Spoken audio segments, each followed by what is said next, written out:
Ընտրությունների նախնական արդյունքների հրապարակումից հետո քաղաքական պայքարը տեղափոխվել է նոր փուլ։ Ընդդիմությունը կանգնած է առանցքային ընտրության առջև, վերցնել մանդատները, թե հրաժարվել դրանցից։ Իրավաբան Արամ Պետրոսյանի խոսքով մանդատներ վերցնելու կամ չվերցնելու հարցն արդեն վաղուց դուրս է եկել իրավական հարթությունից եւ դարձել քաղաքական որոշման առարկա։ Նա ընդգծում է, եթե նախորդ խորհրդարանում ընդդիմության ներկայությունը մեծ ազդեցություն չէր կարող ունենալ, ուժերի նոր հարաբերակցությամբ իշխանությունն այլևս չի կարող առանց ընդդիմության մասնակցության կարևոր որոշումներ կայացնել։ Այդ շանսը կորցնել եւ չմտնել մի իշխանության դեմ տեղում պայքարել, որտեղ նայեք, իրանք շատ քիչ ձայներ են ունենալու եւ պատկերացնենք հետեւյալը, աշխատանքային այցով գտնվում են Բրյուսելում, չգիտեմ, այլ վայրերում հիվանդանում են, հեռու իրանցից եւ այլն, նույնիսկ չեն կարողանալու քվորում ունենալ, որ իրանց սովորական օրենքները ընդունեն։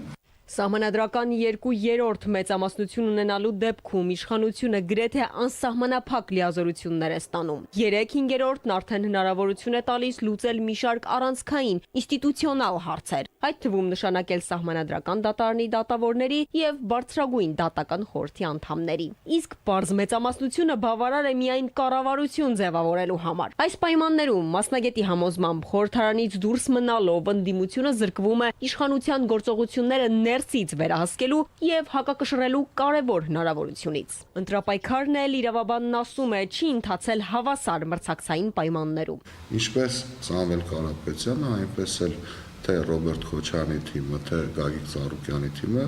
բոլոր հնարավոր ձևերով հալածվել են, տեսել ենք Բարգավաճ Հայաստան կուսակցության անդամներին, որ վրայի երթի են ենթարկվում։ Ցավոք սրտի այդ ռեպրեսիաները էական ազդեցություն են ունեցել ընտրությունների արդյունքների վրա։ Ընդդիմադիր քաղաքական ուժերի ու նրանց աջակիցների նկատմամբ ճնշումները ըստ իրավաբանի ազդել են ընտրողների վարքագծի եւ հետեւաբար նաեւ վերջնական արդյունքի վրա։ Պատմության մեջ առաջի անգամ Հայաստանի Հանրապետությունում գիշերը 12-ին դեռևս քվեարկություններ գնում։ Մենք տեսանք, որ հարյուրավոր զինվորներ,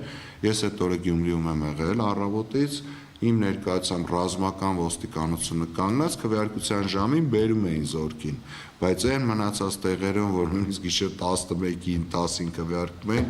կներեք ամենակեղծված ընտրությունները սրա դեմը ոչինչ էր, սենց բան ուղղակի չկա, մի քանի 100 զինվոր հերթով դաժե վիդեոները կա բաց մամուլում, որ դավայ տղեկ կներեք ճակերտավոր պատվադից ճանեք։ Պետրոսյանը կասկածներ է հայտնում նաև սահմանամերձ համայնքներում արձանագրված արդյունքների վերաբերյալ։ Որպես օրինակ նա նշում է Կիրանցը, պնդելով, որ պաշտոնական թվերը չեն արտացոլում տեղի բնակիչների իրական ընտրությունը։ Կիրանցում կա 200 բնակիչ, բայց արդյունքում 600 հոգի է քվեարկել, որովհետև 400 զինվորական է քվեարկել, մենք բացում ենք արդյունքները, նայում ենք 420, Նիկոլը դա արել է, որ PR-ի, որ տեսեք կիրանցիները երջանիկ են, այս երևանցիներն են, որ քիթները խոթում են կիրանցի գործերին։ Իրականում կիրանցիները մերժել են Նիկոլին եւ այդ քվեները եղել են